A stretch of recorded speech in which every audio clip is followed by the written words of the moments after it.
नमस्कार मित्रांनो, स्वागत आहे आपलं DM ऑनलाईन एज्युकेशन चॅनलवरती।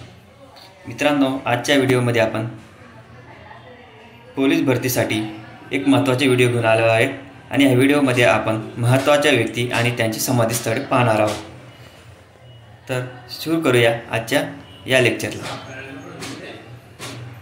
महात्मा गांधी यांचे समाधीस्थळाला काय नाव दिलेले आहे? तर याचे उत्तर आहे राजघाट। राजीव गांधी यांच्या समाधीस्थळाला काय नाव दिलेले आहे? याचे उत्तर आहे वीरभूमी। संजय गांधी यांचे समाधीस्थळाला काय नाव आहे? याचे उत्तर आहे शांतीघाट। पंडित जवाहरलाल नेहरू यांचे समाधीस्थळाला काय म्हणतात? तर याचे उत्तर आहे शांतिवन। शंकर दयाल शर्मा समाधीस्थळाला काय नाव आहे? याचे उत्तर आहे कर्मभूमी।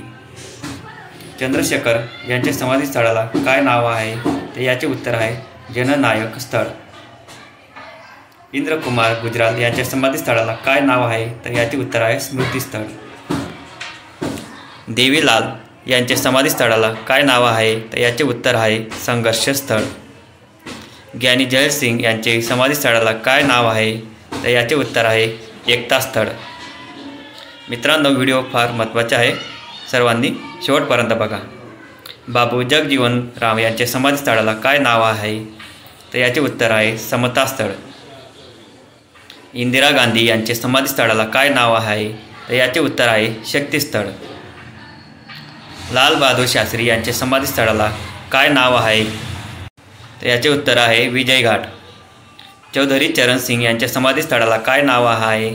तर याचे उत्तर आहे किसान घाट। बाबासाहेब आंबेडकर यांच्या समाधीस्थळाला काय नाव आहे? तर याचे उत्तर आहे चैत्यभूमी। मोरारजी देसाई यांच्या समाधीस्थळाला काय नाव आहे? तर याचे उत्तर आहे अभयघाट।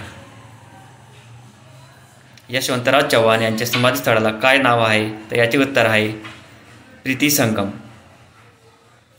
गुलझारीलाल नंदा यांच्या समाधीस्थळाला काय नाव आहे?